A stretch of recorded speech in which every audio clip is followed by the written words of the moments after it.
بسم اللہ الرحمن الرحیم باب اذا جامع فی رمضان ولم یکن له شیء فتصدق علیہ فلیکفر۔ یہ بات اس بیان میں کہ اگر کوئی ماہ رمضان میں روزے کی حالت میں قصداً جماع کرے وَلَمْ يَكُنْ لَهُ شَيْءٌ، اس کے پاس خیرات کو بھی کچھ نہ ہو، کچھ مال نہ ہو، فَتُصُدِّقَ عَلَيْهِ، پھر اس کو کہیں سے خیرات مل جائے، فَلْيُكَفِّرْ، تو وہی جو خیرات ملی ہے وہ کفارے میں دے دے۔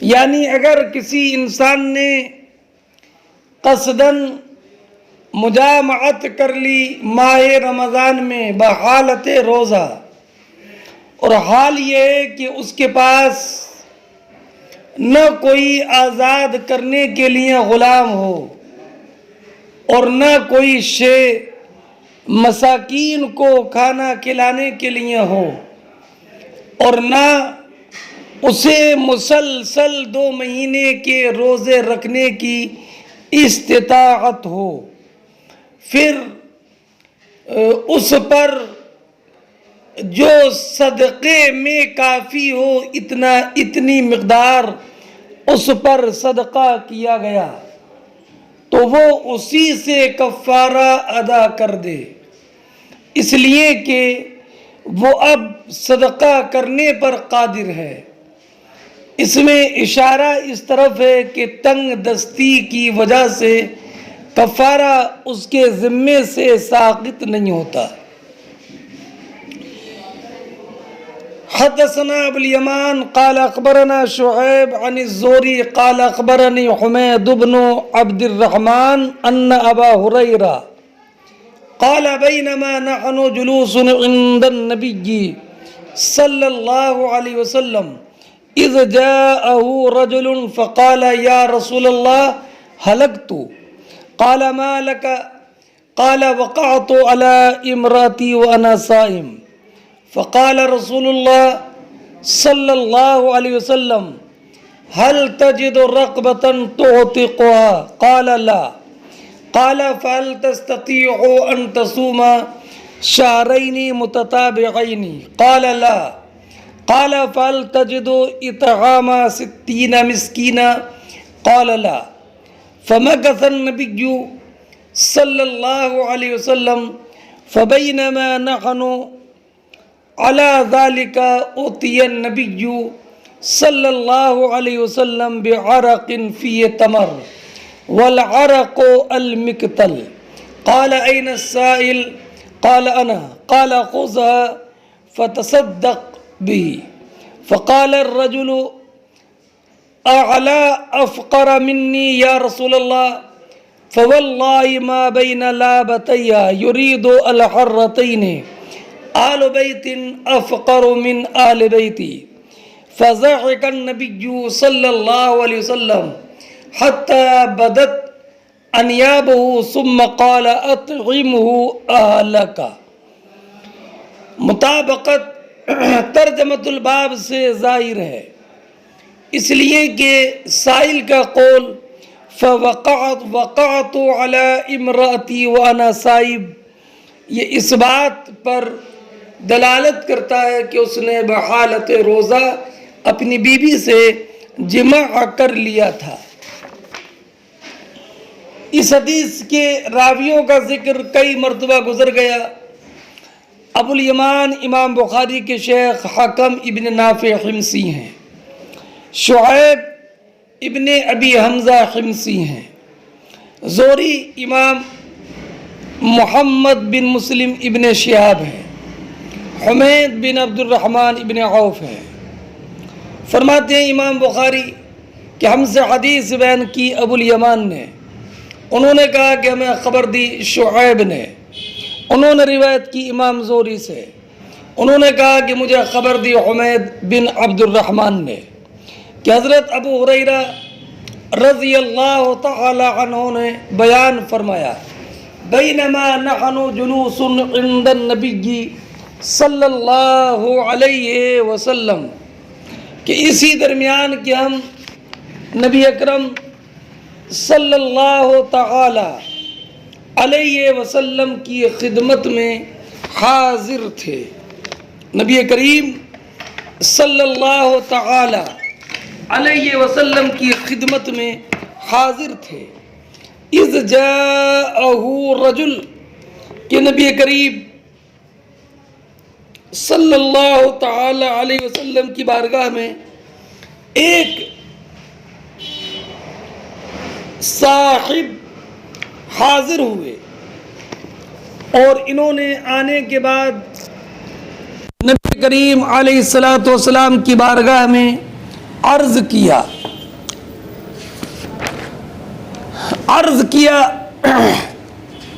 کہ ہلکت یا رسول اللہ، ہلکت یا رسول اللہ علیہ الصلاۃ والسلام، میں تو ہلاک ہو گیا، میں تو ہلاک ہو گیا۔ تو نبی اکرم علیہ الصلاۃ والسلام نے ارشاد فرمایا، ما لکا، تمہیں کیا ہو گیا کہ یہ کہہ رہے ہو کہ میں ہلاک ہو گیا، ہلکت؟ تو انہوں نے عرض کیا، وقعت علی امراتی وانا صائم، یا رسول اللہ علیہ الصلاۃ والسلام، میں اپنی بیوی سے مجامعت کر بیٹھا اس حال میں کہ میں روزے سے تھا۔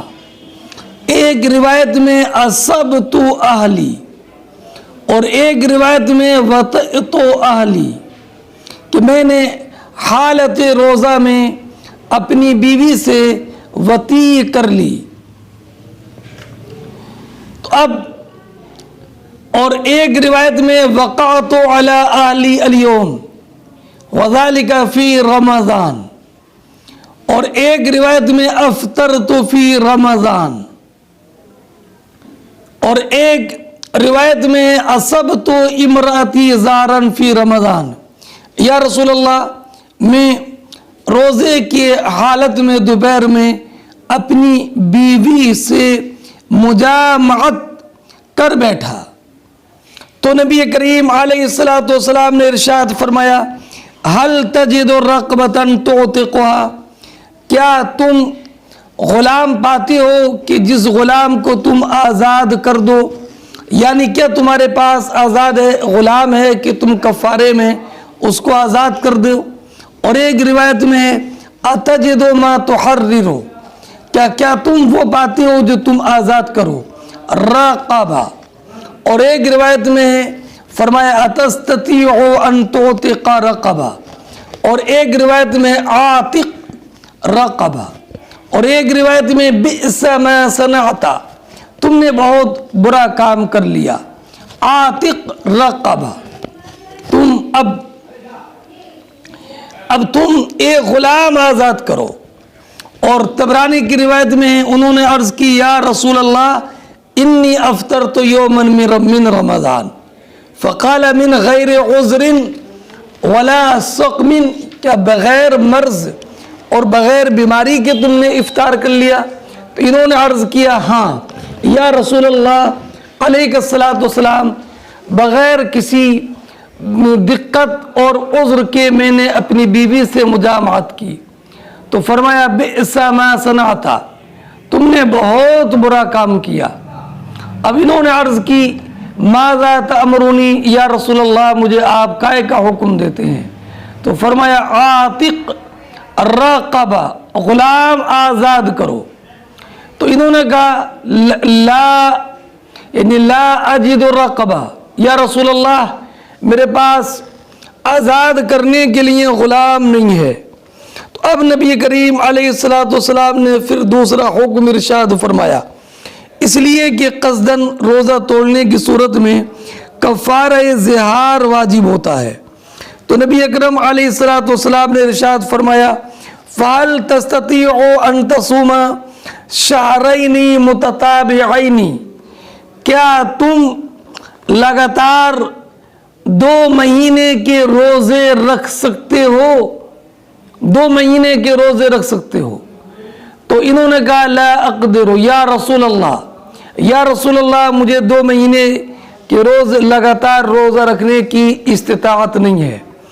اور ابن اسحاق کی روایت میں انہوں نے کہا حل لقیت ما لقیت الا من الصیام، یا رسول اللہ میں اپنی بیوی سے قریب جو چلا گیا روزے میں، وہ روزے کی وجہ ہی سے تو ہوا کہ میں اپنے پر قابو نہیں کر پایا، تو یا رسول اللہ علیہ الصلوۃ والسلام 2 مہینے کے لگاتار روزے میں کیسے رکھوں گا؟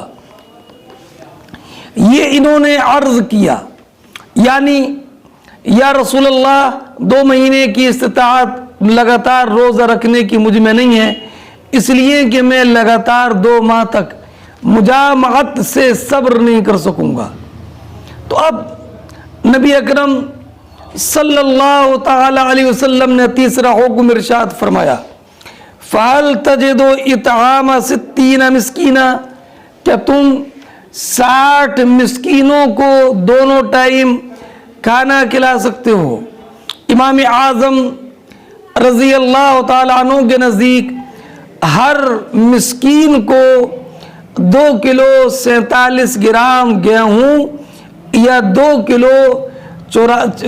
کلو 94 گرام جو ہے وہ کھجور، نصف سا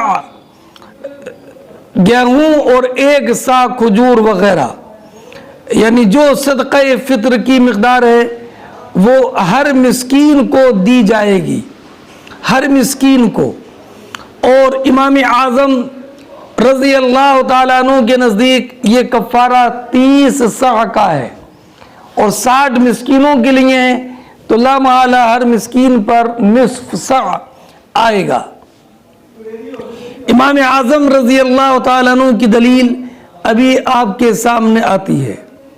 تو نبی کریم علیہ الصلوۃ والسلام نے جب یہ ارشاد فرمایا کہ کیا تم 60 مسکینوں کو کھانا کھلا سکتے ہو، تو انہوں نے کہا کہ لا۔ اور ایک روایت میں یہ ہے کہ انہوں نے کہا تھا والذی بعثک بالحق ما اشبع اہلی، یا رسول اللہ قسم اس ذات کی کہ جس نے آپ کو حق کے ساتھ مبعوث فرمایا، میں تو اپنے گھر والوں کو بھی شکم سیر کر کے کھلا نہیں پاتا ہوں۔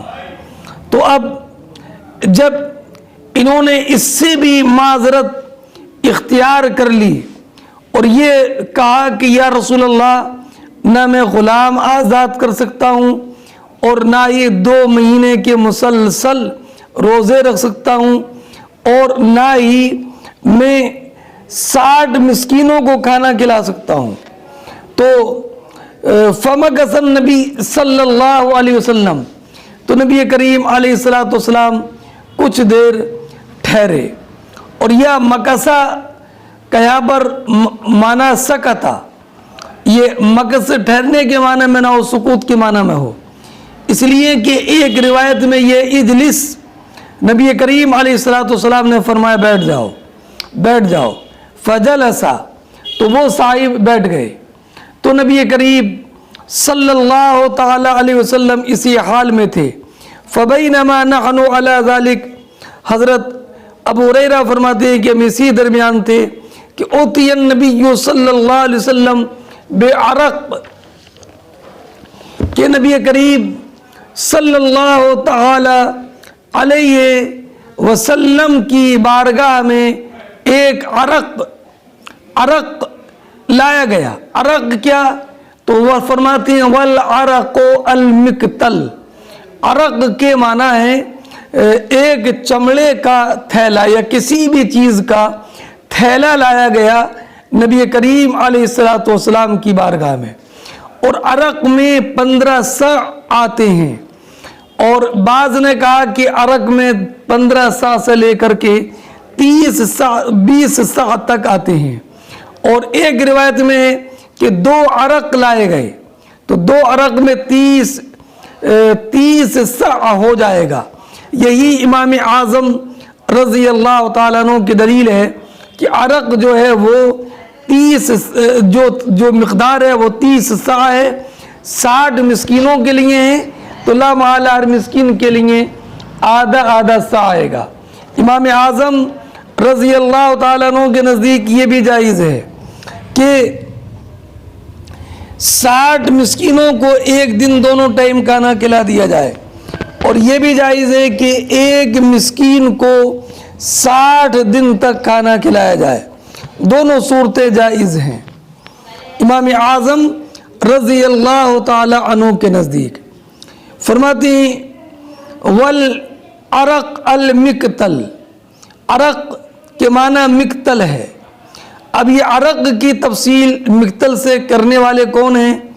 تو علامہ عینی علیہ رحمۃ والرضوان نے فرمایا کہ یہ تفسیر کرنے والے صحابی ہیں، اور یہ بھی احتمال ہے کہ یہ تفسیر کرنے والے راویان حدیث میں سے کوئی راوی ہوں، اور ابن عیینہ کی روایت سے یہ معلوم ہوتا ہے کہ یہ تفسیر کرنے والے امام زہری ہیں۔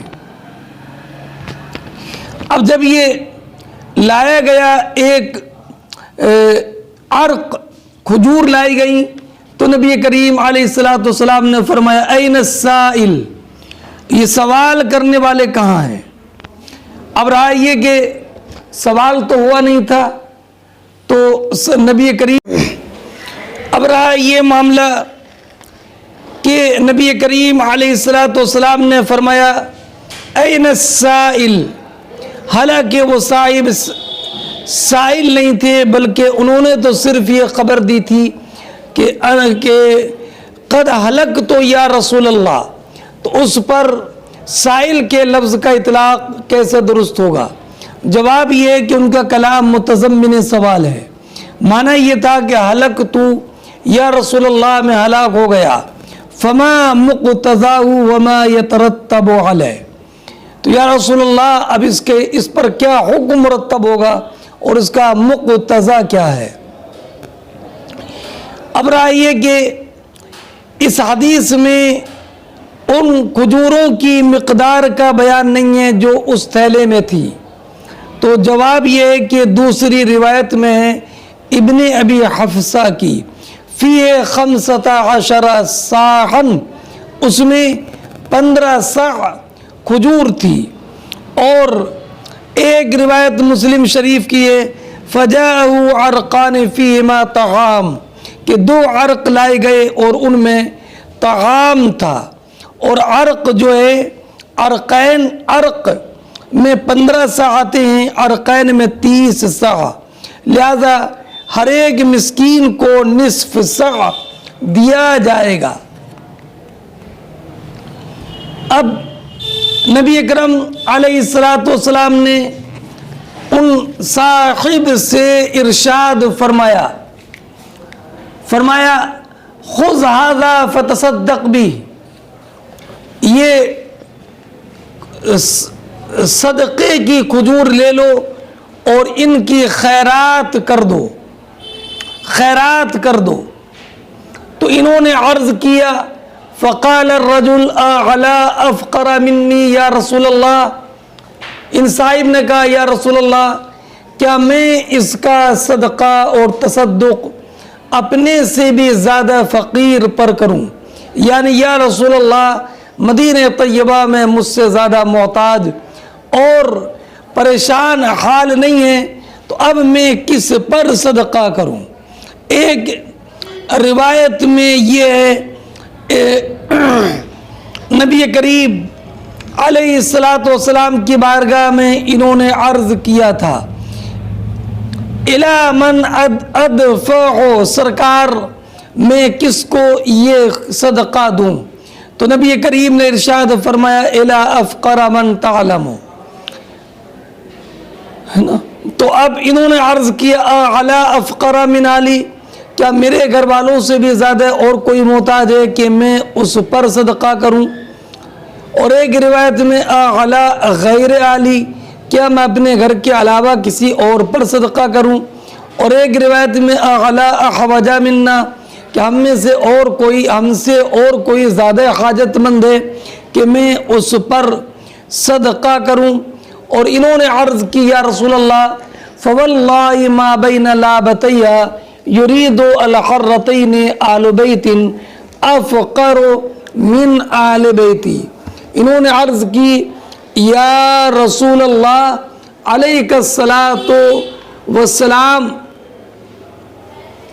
خدا کی قسم مدینہ منورہ کے دونوں طرف کے پتھریلی کناروں میں کوئی گھر والے مجھ سے زیادہ محتاج نہیں ہیں، مجھ سے زیادہ محتاج نہیں ہے. یا رسول اللہ اجازت دیں کہ میں اپنے گھر والوں ہی پر یہ صدقہ کر دوں. تو فضحک رسول اللہ صلی اللہ علیہ وسلم حتی بدت انیابہ، اور ایک روایت میں حتی بدت ثنایاہ، اور ایک روایت میں حتی بدت نوازجہ، کہ نبی کریم علیہ السلام پر ضحک طاری ہو گیا، یہاں تک کہ نبی کریم علیہ السلام کے نوکیلے دندان مبارک ظاہر ہو گئے. اب رہا نبی کریم علیہ السلام کے اس ہنسنے اور مسکرانے کا سبب تو وجہ یہ تھی کہ اس مرد کا حال بالکل جداگانہ تھا. جب آیا تھا تو اپنے نفس پر خوف محسوس کر رہا تھا اور یہ کوشش کر رہا تھا کہ جیسے بھی ہو مجھ سے اس گناہ کا کفارہ ادا ہو جائے. اور جب رخصت محسوس کی تو اب یہ امید لگائے بیٹھا کہ جو اس کو دیا جائے کفارے کو ادا کرنے کے لیے وہ خود اپنے گھر والوں پر خرچ کرے. اور ایک قول یہ ہے کہ نبی کریم علیہ السلام پر ضحک طاری ہوا تھا مرد کے اس حال سے اور اس کے بات چیت کرنے میں تلطف اور عمدہ سلیقہ کلام کی وجہ سے اور اپنے مقصود تک پہنچنے میں حسن توسل کی وجہ سے. تو نبی کریم علیہ السلام نے ارشاد فرمایا اطعمہ اہلک، اپنے گھر والوں کو کھلاؤ، اپنے گھر والوں کو کھلاؤ. اور ایک روایت میں فرمایا کل ہو، اور ایک روایت میں خذھا وکلھا وانفقھا علی عیالک، لے لو خود بھی کھاؤ اور اس کو اپنے گھر والوں کو بھی کھلاؤ. اس حدیث سے چند مسائل معلوم ہوئے. ایک مسئلہ یہ معلوم ہوا کہ ماہ رمضان میں بحالت روزہ دن میں اپنی بیوی سے قصداً مجامعت کرنے سے کفارہ واجب ہو جاتا ہے. اور یہ بھی مسئلہ معلوم ہوا کہ اگر قصداً کھا اور پی لے تو بھی کفارہ لازم ہوگا، اس لیے کہ قصداً اس میں بھی روزے کا توڑنا ہے.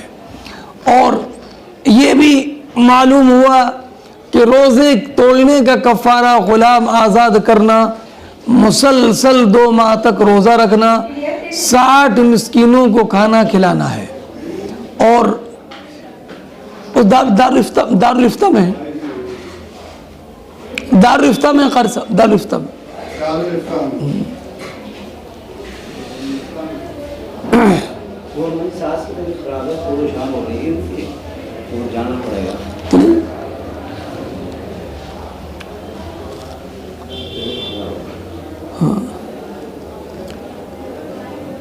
کفارہ 60 مسکینوں کو کھانا کھلائے تو ہر مسکین کو نصف سا گیہوں یا 1 سا کھجور دے.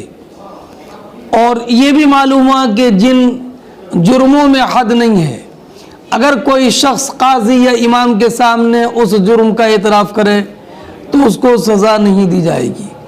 جیسے یہ اعرابی جس نے رمضان کا روزہ توڑ کر رمضان کی بے حرمتی کی تو نبی کریم علیہ السلام نے اس کی کوئی سزا ان کو نہ دی.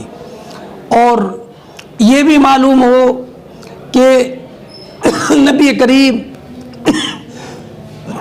صلی اللہ تعالی علیہ وسلم نے ان صاحب کو یہ اجازت دی کہ اپنا کفارہ خود ہی کھائے اور اپنے گھر والوں کو کھلا دے، تیرا کفارہ ادا ہو جائے گا۔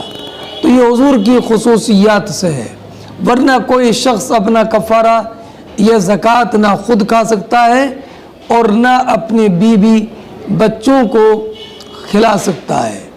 چنانچہ ایک حدیث میں قل انت وعیالک تجزئک ولا تجزی احدا بعدک، تم اور تمہارے عیال بال بچے کھا لیں، یہ صرف تمہیں جائز ہے اور تیرے علاوہ کسی اور کو جائز نہیں ہے۔ اور ایک حدیث میں یہ فقد کفر اللہ عنک، کہ اللہ رب العزت نے تمہاری طرف سے کفارہ قبول فرما لیا۔ اس سے یہ معلوم ہوا کہ نبی کریم علیہ الصلوۃ والسلام کے اختیارات سے تھا۔ اور یہ بھی معلوم ہوا کہ تہجد کے وقت میں مبالغہ کے ساتھ ہنسنا سنت ہے۔ اور یہ بھی معلوم ہوا کہ غلبہ ظن پر قسم کھانا درست ہے، اس لیے کہ انہوں نے قسم کھا کر عرض کیا تھا مدینے میں مجھ سے زیادہ محتاج اور کوئی نہیں ہے۔ یہ غلبہ ظن ہی کی بنا پر تھا، ورنہ کوئی ان کے پاس دلیل قطعی نہیں تھی کہ مدینہ منورہ میں ان سے زیادہ محتاج کوئی دوسرا نہیں ہے۔ اور یہ بھی معلوم ہوا کہ اگر کوئی شخص گناہ کر کے عالم کی خدمت میں مسئلہ معلوم کرے کہ اب کیا کرے، تو عالم اسے سرزنش نہ کرے، شفقت کے ساتھ اسے حکم شرعی بتا دے، اس پر کفارہ ہو تو کفارہ، توبہ ہو تو توبہ کا حکم کرے۔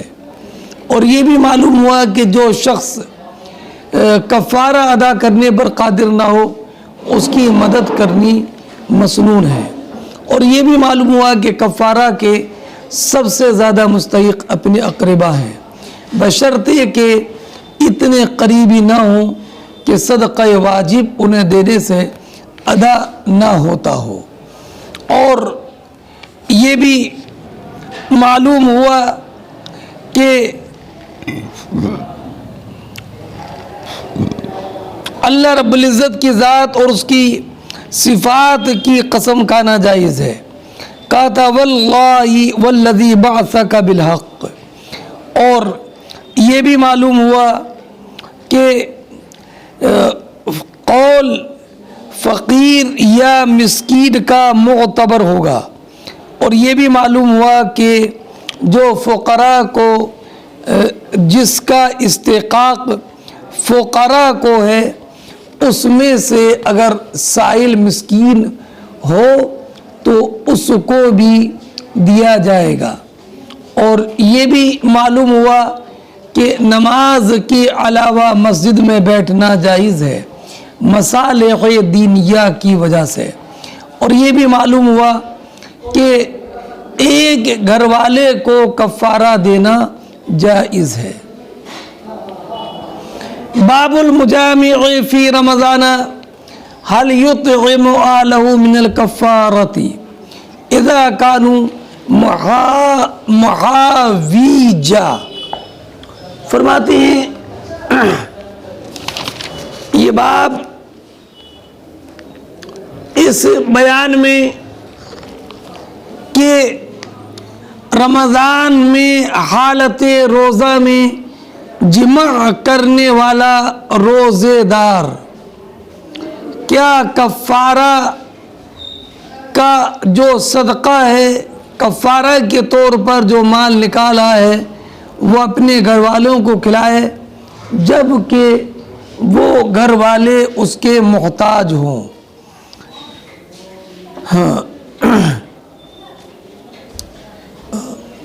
محاویج محواج کی جمع ہے، کثیر الحاجہ، اس میں اعلیٰ کے وزن پر ہے مبالغہ کے لیے، بہت زیادہ حاجت مند ہوں تو کیا وہ اپنے کفارے سے اپنے گھر والوں کو کھلا سکتا ہے؟ حدثنا عثمان بن ابی شیبہ قال حدثنا جریر عن منصور عن الزہری عن حمید بن عبد الرحمن عن ابی ہریرہ قال جاء رجل الى النبی صلی اللہ علیہ وسلم فقال ان الآخر وقع على امرأته فی رمضان. فرماتے ہیں حضرت امام بخاری رضی اللہ تعالیٰ عنہ کہ ہم سے حدیث بیان کی عثمان ابن ابی شیبہ نے. انہوں نے کہا کہ ہم سے حدیث بیان کی جریر ابن عبد الحمید نے. انہوں نے روایت کی منصور ابن معتمر سے. انہوں نے روایت کی امام زہری سے. امام زہری محمد ابن مسلم ابن شہاب زہری. عن حمید بن عبد الرحمن, انہوں نے روایت کی حمید بن عبد الرحمن سے. انہوں نے روایت کی حضرت ابو ہریرہ رضی اللہ تعالیٰ عنہ سے. فرماتے ہیں قال جاء رجل, ایک صاحب نبی کریم علیہ الصلوۃ والسلام کی بارگاہ میں حاضر ہوئے. فقال, اور کہا ان الآخر وقع علی امراتی فی رمضان. یا رسول اللہ, یہ پچھڑا ہوا کم نصیب رمضان میں بحالت روزہ اپنی بیوی سے مجامعت کر بیٹھا. اپنی بیوی سے مجامعت کر بیٹھا. تو نبی کریم علیہ الصلوۃ والسلام نے فرمایا اتجد ما تحرر رقبہ, کہ تم وہ پاتے ہو جو تم آزاد کرو, یعنی کوئی غلام یا باندی, چاہے باندی یا وہ غلام مسلمان ہو یا کافر ہو. قال لا, تو انہوں نے عرض کی یا رسول اللہ علیہ الصلوۃ والسلام, ایک غلام آزاد کرنے کی استطاعت نہیں ہے. تو اب نبی کریم علیہ الصلوۃ والسلام نے ارشاد فرمایا افتستطیع ان تصوم شہرین متتابعین, کیا تم لگاتار 2 مہینے کے روزے رکھ سکتے ہو؟ تو انہوں نے کہا کہ نہیں. پھر نبی کریم علیہ الصلوۃ والسلام نے فرمایا افتجد ما تطعم به 60 مسکینا, کیا تم اتنا غلہ پاتے ہو کہ تم 60 مسکینوں کو کھلا دو, یعنی 60 مسکینوں کو دونوں ٹائم ہر مسکین کو نصف سع, کیا تم کھلا سکتے ہو یا ان کو اس کا مالک بنا سکتے ہو؟ تو انہوں نے کہا کہ نہیں. فأوتی النبی صلی اللہ علیہ وسلم بعرق فی تمر, تو نبی کریم علیہ الصلوۃ والسلام کی بارگاہ میں ایک تھیلا لایا گیا جس میں کھجوریں تھیں. عرق کی تفصیل الزبیل, یہ تفصیل کے تعلق سے پہلے بتا چکا کہ یہ تفصیل اور تفسیر کرنے والے امام زہری ہیں یا کوئی بھی راوی ہیں. تو نبی کریم علیہ الصلوۃ والسلام نے ارشاد فرمایا اطعم ھذا عندک, تم یہ اپنی طرف سے فقراء کو کھلا دو, فقراء پر تصدق کر دو. تو انہوں نے عرض کی علی احوج منا, یا رسول اللہ کہ اپنے سے زیادہ حاجت مند پر, یعنی مجھ سے زیادہ حاجت مند تو مدینہ طیبہ میں کوئی دوسرا نہیں ہے. اور فرمایا ما بین لابتیہ آل بیت احوج منا, یا رسول اللہ مدینہ منورہ کے دونوں پتریلی زمینوں کے درمیان کوئی بھی ایسا گھر اور گھر والے نہیں ہیں جو ہم سے زیادہ حاجت مند ہو. تو نبی کریم صلی اللہ تعالی علیہ وسلم نے فرمایا فَأَطْعِمُوا أَهْلَكَ, اپنے گھر والوں کو کھلا دو, تمہارا کفارہ ادا ہو جائے گا. اس حدیث کے تعلق سے ابھی تفصیل کے ساتھ پہلے حدیث یہ گزری ہے. یہاں پر جو فرمایا کہ ان الآخرہ, یا آخرہ انہوں نے اپنے کو کہا تھا, یا رسول اللہ ایک پچھڑا ہوا کم نصیب, اپنے آپ کو کم نصیب کہا اس لیے کہ انہوں نے بحالت روزہ. باب الحجامۃ والقیء للصائم, یہ باب اس بیان میں کہ روزے دار کے لیے پچنا لگوانا اور قے کرنے کا حکم کیا ہے. یہ حضرت امام بخاری رضی اللہ تعالیٰ عنہ نے باب قائم کیا ہے, لیکن اس باب کے تحت کوئی حکم بیان نہیں کیا. تو ایک بات آپ ذہن نشین رکھیں, قے کے بارے میں امام اعظم رضی اللہ تعالیٰ عنہ کا مذہب یہ ہے کہ اگر روزہ یاد ہوتے ہوئے منہ بھر قصدن قے کی تو روزہ فاسد ہو گیا, اور اگر از خود قے ہوئی تو روزہ فاسد نہ ہوا. اگرچہ منہ بھر ہو. ہاں اگر بلا اختیار منہ بھر قے ہوئی اور اس نے لوٹا لی اندر کو، یہاں تک کہ اس کا کچھ حصہ چنے برابر یا اس سے زائد حلق کے نیچے چلا گیا، تو بھی روزہ ٹوٹ گیا، ورنہ نہیں. اور یہ بھی ذہن نشین رکھیں کہ یہ حکم اس وقت ہے جب قے میں کھانا یا خون یا پت آئے، اور اگر بلغم آیا تو روزہ نہ ٹوٹا، اگرچہ قصدن ہو، اگرچہ منہ بھر ہو. یہ مسئلہ ذہن نشین رکھیے گا، اس لیے کہ نبی کریم علیہ السلام نے ارشاد فرمایا من ذرعہ القیء فلیس علی قضا ومن استقاء عمدا فلیقضی. جسے خود بخود قے ہو جائے اس پر قضا نہیں، اور جو قصدن قے کرے وہ روزے کی قضا کرے. اور پچنا لگوانے کا معاملہ، سینگی لگوانا، تو سینگی لگوانے سے روزہ نہیں ٹوٹتا ہے. ہاں البتہ صحابہ کرام علیہم الرحمۃ والرضوان میں یہ مسئلہ مختلف تھا. امام اعظم رضی اللہ تعالی عنہ کے نزدیک پچنا لگوانے سے روزہ نہیں ٹوٹے گا. اب سنیے، فرماتے ہیں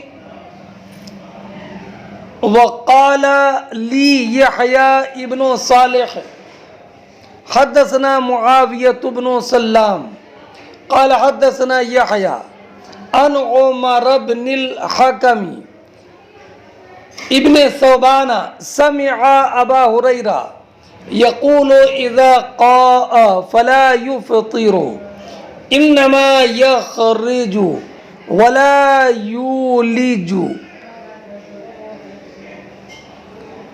فرماتے ہیں امام بخاری رضی اللہ تعالی عنہ کہ مجھ سے یحییٰ ابن صالح نے کہا، جب کوئی حدیث بطور مذاکرہ نقل کرتے ہیں تو بجائے حدثنا کے قالا کہتے ہیں. وقال علی یحییٰ ابن صالح، مجھ سے یحییٰ ابن صالح نے کہا حدثنا معاویۃ بن سلام، انہوں نے کہا کہ ہم سے حدیث بیان کی معاویہ ابن سلام نے. قال حدثنا یحییٰ، انہوں نے کہا کہ ہم سے حدیث بیان کی یحییٰ ابن ابی کثیر نے. وہ روایت کرتے ہیں عمر ابن حکم ابن ثوبان مدنی سے کہ سمع ابا ہریرہ، ابو ہریرہ رضی اللہ تعالی عنہ کو انہوں نے سنا کہ ابو ہریرہ رضی اللہ تعالی عنہ فرماتے تھے اذا قاء فلا یفطر، کہ جب کوئی قے کرے تو روزہ نہیں ٹوٹے گا. انما یخرج ولا یولج، اس لیے کہ قے نکلتی ہے داخل نہیں ہوتی. قے پیٹ سے باہر نکلتی ہے، منہ کے ذریعے باہر آتی ہے، داخل نہیں ہوتی. معنی یہ ہے کہ روزہ اسی چیز سے ٹوٹتا ہے جو چیز کے پیٹ میں جائے، اس سے نہیں ٹوٹتا ہے کہ جو چیز کے نکلے. اور قے نکلتی ہے داخل نہیں ہوتی. لیکن یاد رکھیے کہ یہ حصر منی سے ٹوٹ جائے گا، اس لیے کہ منی نکلتی ہے. حالانکہ اگر مجامعت کی تو مجامعت کرنا موجب قضا بھی ہے اور موجب کفارہ بھی ہے. حضرت یہ حدیث اس کو ہمارے ائمہ حدیث نے روایت کیا ہے. ایک حدیث میں من ذرعہ القے فلیس علیہ قضا ومن استقاء عمدا فلیقضی، اور ایک روایت میں ہے کہ نبی کریم صلی اللہ تعالی علیہ وسلم نے ارشاد فرمایا کہ قاء فان النبی صلی اللہ علیہ وسلم قاء فافطر، کہ نبی کریم علیہ السلام کو قے ہوئی تو آپ نے افطار کیا۔ یہ تب ہے کہ جب کہ قے منہ ہو اور بالقصد ہو۔ اور ایک روایت میں یہ ہے کہ ابو ہریرہ رضی اللہ تعالیٰ عنہ نبی کریم علیہ السلام سے روایت کرتے ہیں کہ ان الصائم اذا ذرع القیء فلا قضاء علیہ، اور ہمارے یہاں کا جو مذہب ہے وہ میں نے آپ کو بتا دیا۔ وَيُذْكَرُ عَنْ أَبِي هُرَيْرَةَ أَنَّهُ يُفْطَرُ، اور حضرت ابو ہریرہ رضی اللہ تعالیٰ عنہ سے یہ بھی مذکور ہے کہ انہ یفطر، کہ جب روزے دار کو قے ہو جائے تو روزہ ٹوٹ جائے گا، روزہ ٹوٹ جائے گا۔ دونوں فتووں میں امام حضرت ابو ہریرہ کے تطبیق یہ ہے کہ یہ جو فرمایا کہ لا یفطر، قے سے روزہ نہیں ٹوٹتا ہے، یہ جب ہے کہ جب کہ منہ بھر نہ ہو اور یہ قے خود بخود ہو جائے، اور یہ جو فرمایا کہ قے سے روزہ ٹوٹ جائے گا یہ تب ہے جب کہ وہ قصدن کرے۔ والاول اصح، فرماتے امام بخاری رضی اللہ تعالیٰ عنہ کہ عدم افطار، پہلا والا عدم افطار یہ صح ہے، اور یہ مطلب ہے کہ پہلی والی اسناد جو ہے وہ اصح ہے۔ وقال ابن عباس وعکرمہ الفطر مما دخل وليس مما خرج، حضرت عبداللہ ابن عباس اور حضرت عکرمہ نے فرمایا کہ روزہ ٹوٹتا ہے داخل ہونے والی چیز سے، اس سے نہیں کہ جو کہ خارج ہو۔ عبداللہ ابن عباس رضی اللہ تعالیٰ عنہ کی تعلیق یوں ہے کہ آپ نے روزے دار کے لیے پچنا لگوانے والے کے بارے میں فرمایا الفطر مما يدخل وليس مما يخرج، اور ایسے ہی حضرت اکرمہ سے مروی ہے۔ وکان ابن عمر رضی اللہ تعالیٰ عنہما یحتجم وهو صائم ثم ترکه فکان یحتجم باللیل، فرماتے ہیں حضرت عبداللہ ابن عمر رضی اللہ تعالیٰ عنہ سینگی لگواتے تھے حالت روزہ میں، تو اس سے یہ معلوم ہوا کہ سینگی لگوانے سے روزہ نہیں ٹوٹتا ہے۔ ثم ترکہ، اس کے بعد آپ نے روزے کی حالت میں سینگی لگوانا چھوڑ دیا۔ فکان یحتجم باللیل، تو آپ رات میں سینگی لگواتے تھے، رات میں سینگی لگواتے تھے۔ حضرت عبداللہ ابن عمر رضی اللہ تعالیٰ عنہ کثیر الاحتیاط تھے، اسی احتیاط کی وجہ سے آپ نے دن میں سینگی لگوانا چھوڑا، یا اس لیے چھوڑا تاکہ ضعف طاری نہ ہو جائے۔ وَاحْتَجَمَ ابو موسیٰ لیلا، ابو موسیٰ اشعری رضی اللہ تعالیٰ عنہ کا نام عبداللہ ابن قیس ہے۔ عبداللہ ابن قیس ابو موسیٰ اشعری کا نام ہے، یہ تعلیق اس کی روایت ابن ابی شیبہ نے محمد ابن ابی عدی سے کی ہے، انہوں نے حمید سے، انہوں نے بکیر ابن عبداللہ مزنی سے، وہ ابو العالیہ سے روایت کرتے ہیں کہ میں ابو موسیٰ اشعری کے پاس داخل ہوا اور وہ بصرہ کے امیر تھے۔ صبح کا وقت ہو گیا تو میں نے دیکھا کہ وہ کھجور اور سرکے سے روٹی کھا رہے ہیں، وقت احتجامہ اور سینگی لگی ہوئی ہے، تو میں نے کہا الا تحتجم بنہار، کہ آپ دن میں آپ نے سینگی کیوں نہیں لگوائی؟ تو آپ نے فرمایا تأمرنی ان اریق دمی وانا صائم، کیا تم مجھے یہ حکم دیتے ہو کہ میں حالت روزہ میں اپنا خون بہاؤں؟ تو اس سے بھی یہ معلوم ہوا کہ حضرت ابو موسیٰ اشعری رضی اللہ تعالیٰ عنہ رات میں سینگی لگواتے تھے۔ وَيُذْكَرُ عَنْ سَعَدْ وَزَيْدِ بْنِ ارْقَمْ وَأُمِّ سلمہ احتجموا صائما، یہ سعد بن ابی وقاص ہیں، عشرہ مبشرہ میں سے ہیں۔ زید ابن ارقم ابن زید انصاری خزرجی ہیں، اور ام سلمہ ام المومنین ہیں، ان کا نام ہند بنت ابی امیہ ہے. سیامن یہ حال ہے، سائمین کے معنی میں ہے. اب سنیے، حضرت سعد بن ابی وقاص رضی اللہ تعالیٰ عنہ اور زید ابن ارقم رضی اللہ تعالیٰ عنہ، حضرت ام المؤمنین ام سلمہ رضی اللہ تعالیٰ عنہ، یہ ان حضرات کے بارے میں روایت کی کہ ان سب کے بارے میں ذکر کیا کہ انہوں نے حالت روزہ میں سینگی لگوائی. تو اب حضرت سعد بن ابی وقاص کی اثر الگ ہے، زید ابن ارقم کی سے منقول اثر الگ ہے. بہرحال ان سے یہ معلوم ہوا کہ حالت روزہ میں سینگی لگوائی جائے تو روزہ نہیں ٹوٹے گا. ام سلمہ کے بارے میں حضرت فرات مولا ام سلمہ سے مروی ہے کہ انہ رأى ام سلمہ تحتجم وهي صائمہ. وقال بکیر عن ام علقمہ كنا نحتجم عند عائشہ فلا تنہا، اور ایک روایت میں فلا ننہا. فرماتی ہیں بکیر ابن عبداللہ ابن اشج ہیں اور ام علقمہ کا نام مرجانہ ہے. یہ حضرت امام بخاری نے بتایا ہے. فرماتے ہیں بکیر کہ ام علقمہ یعنی مرجانہ سے روایت کرتے ہیں.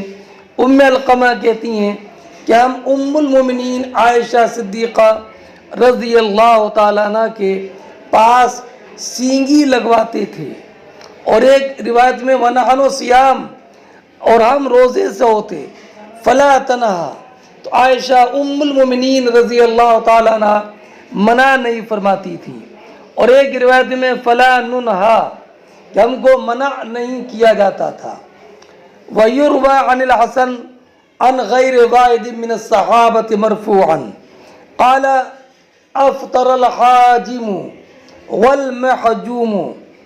فرماتے ہیں کہ حسن بصری رضی اللہ تعالی عنہ نے ایک کے علاوہ بہت سارے، ایک نہیں بلکہ بہت سارے صحابہ سے مرفوعاً روایت کیا کہ نبی کریم صلی اللہ تعالی علیہ وسلم نے فرمایا افطر الحاجم والمحجوم، سینگی لگوانے والا اور جس کے سینگی لگائی جائے دونوں کے روزے ٹوٹ جائیں گے.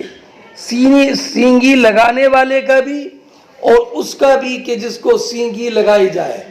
یہ روایت حضرت ابو ہریرہ، حضرت ثوبان، معقل ابن یسار، علی ابن ابی طالب، حضرت اسامہ رضی اللہ تعالی عنہ سے ہے. چنانچہ حضرت علی رضی اللہ تعالیٰ عنہ کی روایت ہے کہ نبی کریم علیہ السلام نے ارشاد فرمایا افطر الحاجم والمحجوم. حضرت اسامہ ابن زید کی روایت میں نبی کریم علیہ السلام نے ارشاد فرمایا افطر الحاجم والمحجوم. اور ثوبان مولا رسول اللہ صلی اللہ علیہ وسلم کی روایت یہ ہے کہ انہوں نے نبی کریم کو سنا افطر الحاجم والمحجوم. اور ثوبان کی ایک روایت میں یہ بھی ہے افطر الحاجم والمحجوم.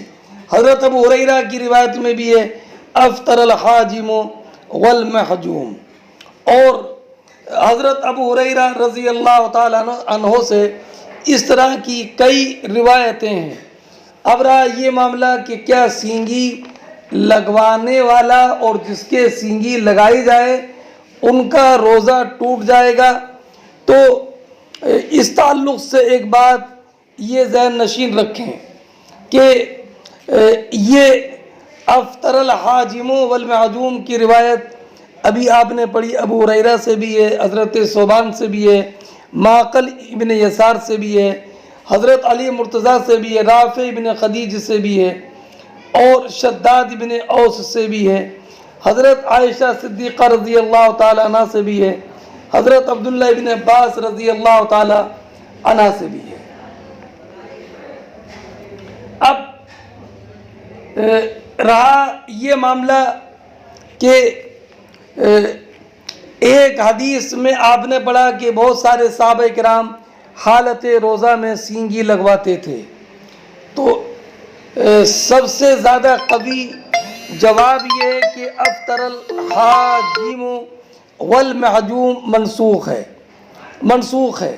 منسوخ ہونے کی دلیل یہ ہے کہ حضرت شداد ابن اوس کی حدیث میں یہ تصریح ہے کہ نبی کریم علیہ الصلوۃ والسلام نے عامۃ الفتح میں یہ فرمایا تھا، افطر الحاجم والمحجوم، اور فتح مکہ سن 8 ہجری میں ہوا۔ اور حضرت عبداللہ ابن عباس رضی اللہ تعالیٰ عنہ حجۃ الوداع کے موقع کا واقعہ انہوں نے بیان فرمایا کہ نبی کریم صلی اللہ تعالی علیہ وسلم کے صحابہ کرام میں حضرت سعد بن ابی وقاص، زید بن رقم، ام سلمہ، ابو موسیٰ شری، عبداللہ ابن عمر، یہ سب سینگی لگواتے تھے۔ تو لا محالہ یہ حدیث منسوخ ہے، افطر الحاجم والمحجوم۔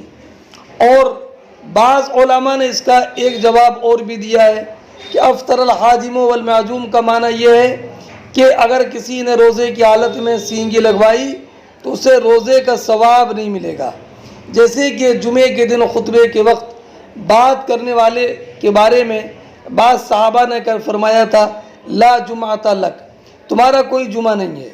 تو اس سے معلوم یہ ہے کہ اور دوسرا جواب یہ ہے کہ یہ جو فرمایا کہ افطر الحاجم والمحجوم، اس سے مراد یہ ہے کہ وہ قریب ہے کہ روزہ توڑ بیٹھے، سینگی لگوانے والا بھی اور جس کے سینگی لگائی جائے وہ بھی، اس لیے کہ سینگی لگانے والا جب منہ میں خون کھینچے اور تو قوی اندیشہ کہ حلق میں چلا جائے، تو اب گویا کہ اس نے سینگی لگا کر اپنے کو روزہ توڑنے کے لیے پیش کر دیا، اور جس سے سینگی لگائی جائے اس نے بھی سینگی لگوا کر اپنے کو روزہ توڑنے کے قریب کر لیا، اس لیے کہ سینگی لگوانے سے کمزوری پیدا ہوگی، اس کی تاب نہ لا کر وہ روزے کو توڑ دے، تو اب روزہ ٹوٹا نہیں ہے مگر گویا کہ روزہ ٹوٹنے کے قریب ہو گیا، اسی کو افطرا سے تعبیر کیا گیا۔ جیسے جو ہلاک ہونے کے قریب ہو اسے ہلاکہ اس کے لیے کہہ دیا جاتا ہے۔ چنانچہ حضرت ابو سعید خدری، حضرت انس بن مالک، حضرت عبداللہ ابن عباس رضی اللہ تعالیٰ عنہما سے مروی ہے، فرمایا کہ ہم سینگی لگوانے کو ذوف پیدا ہونے کی وجہ سے ناپسند کر دیتے۔ اب اس حدیث کا حاصل یہ ہوا کہ اس نے اپنے روزے کو توڑنے کی حد تک پہنچا دیا، جیسے کہ حدیث شریف میں ہے، من جعل قاضیا فقد ذبح بغیر سکین۔ تو اب یہ نہیں ہے کہ وہ ذبح ہو گیا، مطلب یہ کہ اس نے اپنے آپ کو ذبح کے لیے پیش کر دیا۔ بہرحال اس حدیث کی تشریح ذہن نشین رکھیے۔ اب اس کے بعد میں سنیے،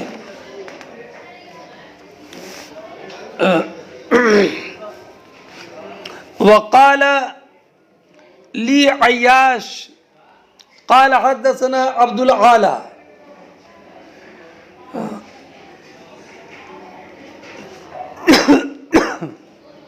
اور ایک جواب میں نے آپ کو ذکر کر دیا کہ افطر الحاجم والمحجوم والی حدیث منسوخ ہے، حضرت عبداللہ ابن عباس کی روایت سے جو بھی آ رہی ہے۔ وقال علی عیاش قال حدثنا عبد العالی قال حدثنا یونس عن الحسن مثلا قیل له عن النبی صلی اللہ علیہ وسلم قال نعم ثم قال اللہ عالم۔ فرماتے ہیں کہ مجھ سے بیان کیا عیاش نے، انہوں نے کہا کہ ہم سے حدیث بیان کی عبد العالی نے، انہوں نے کہا کہ ہم سے حدیث بیان کی یونس نے، انہوں نے حسن بصری سے اسی کے مثل ذکر کیا۔ کس کے مثل جو آپ نے پڑھا؟ افطر الحاجم والمحجوم قیل له عن النبی۔ فرماتے ہیں کہ حسن بصری رضی اللہ تعالی عنہ سے معلوم کیا گیا کیا آپ نے نبی کریم علیہ الصلوۃ والسلام سے روایت کی ہے افطر الحاجم والمحجوم؟ تو حسن بصری نے فرمایا نعم، یعنی نعم من النبی صلی اللہ علیہ وسلم، اور اس کے بعد کہا اللہ عالم، اللہ عالم۔ اللہ عالم یہ بتانے کے لیے کہ اس میں ان کو تردد ہے، انہوں نے رفع کا جزم نہیں کیا. اور علامہ کرمانی نے فرمایا کہ واللہ عالم کا استعمال مقام تردد میں ہوتا ہے. اور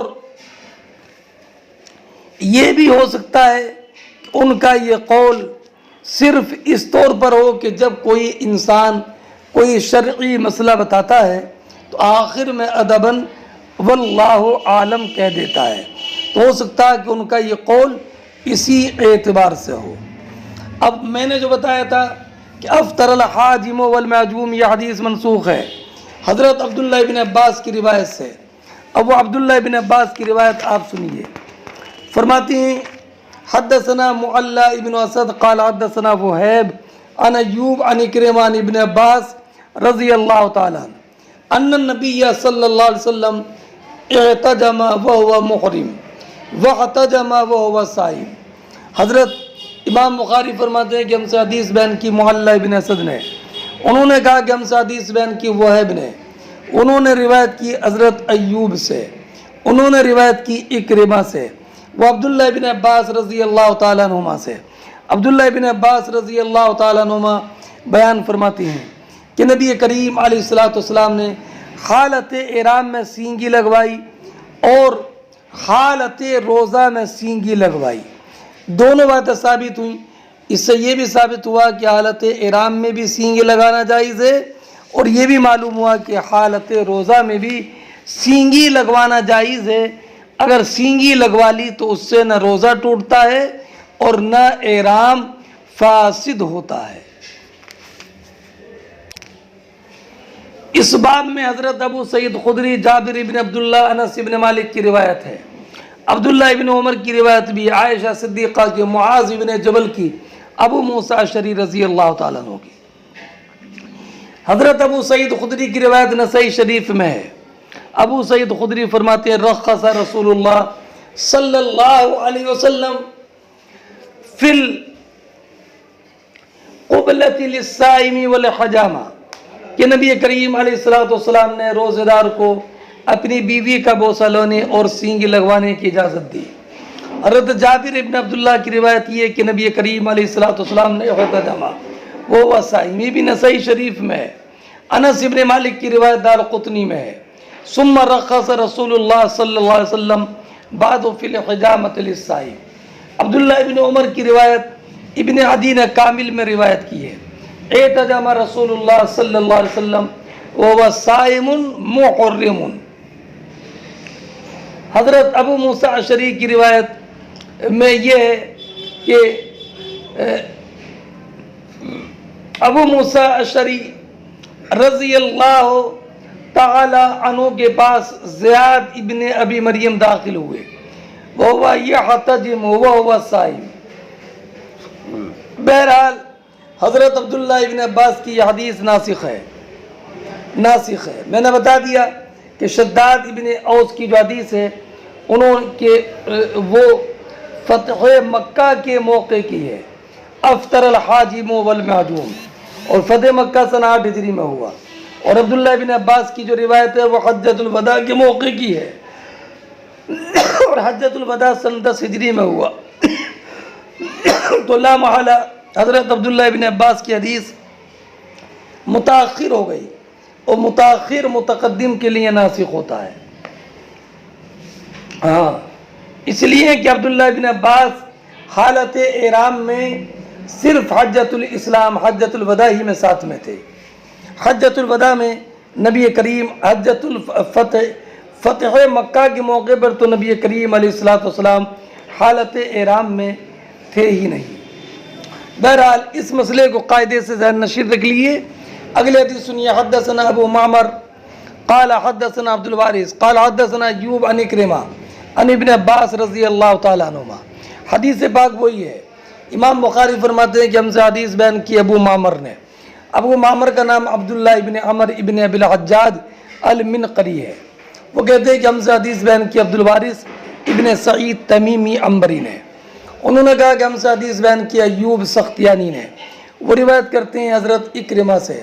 وہ روایت کرتے ہیں عبداللہ ابن عباس رضی اللہ تعالیٰ عنہما سے کہ نبی کریم وہ کہتی ہیں کہ نبی کریم علیہ الصلوۃ والسلام نے پچنا لگوایا، سینگی لگوائی، وہ صائم اس حال میں کہ حضور روزے سے تھے۔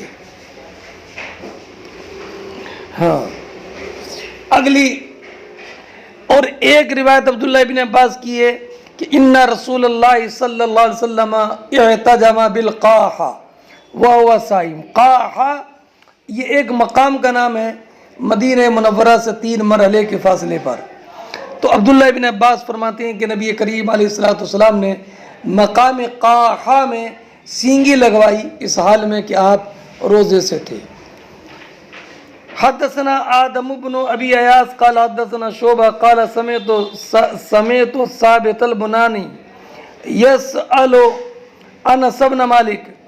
فرماتے ہیں امام بخاری کہ ہم سے حدیث بیان کی آدم ابن ابی ایاس نے، انہوں نے کہا کہ ہم سے حدیث بیان کی شعبہ نے، انہوں نے کہا کہ میں نے ثابت بنانی کو سنا کہ وہ انس ابن مالک رضی اللہ تعالیٰ عنہ سے سوال کر رہے تھے، انتم تکرہون الحجامۃ للصائم، کیا آپ لوگ روزے دار کے لیے سینگی لگوانا مکروہ سمجھتے ہو؟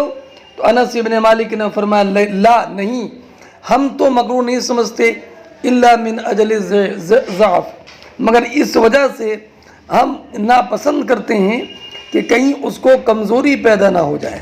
اس حدیث نے اور واضح کر دیا کہ اللہ معالی یہ ممانعت کمزوری پیدا کرنے کی وجہ سے تھی، کمزوری پیدا ہونے کی وجہ سے تھی، کسی اس وجہ سے نہیں کہ سینگی لگانے سے روزہ ٹوٹ جاتا ہے۔ وزاد شبابہ قال حدثنا شعبہ علی عہد النبی۔ شبابہ یاد رکھنا، شبابہ یہ ابن سوار فزاری ہیں، شبابہ ان کی اصل خراسان سے ہے، اور ایک قول یہ کہ ان کا نام ہے مروان، لیکن ان کے نام پر لفظ شبابہ غالب آ گیا۔ فرماتے ہیں وزادہ شبابہ، فرماتے ہیں شبابہ نے یہ زائد کیا کہ انہوں نے کہا حدثنا شعبہ، کہ ہم سے حدیث بیان کی شعبہ نے، علی عہد النبی صلی اللہ علیہ وسلم۔ کیا مطلب کہ اس میں یہ ہے کہ حضرت ثابت ابن بنانی نے سوال کیا تھا انس ابن مالک سے، اکنتم تکرہون الحجامۃ للصائم علی عہد النبی صلی اللہ علیہ وسلم، یہ جملہ زیادہ ہے علی عہد النبی، کہ اے انس ابن مالک کہ آپ نبی کریم علیہ الصلوۃ والسلام کے زمانے میں سینگی لگوانے کو ناپسند کرتے تھے؟ نبی کریم کے زمانے میں اتنا زیادہ ان کی روایت میں، تو کہا کہ نہیں الا من اجل ضعف، مگر صرف ہم کمزوری کی وجہ سے ہم اس کو ناپسند کرتے تھے۔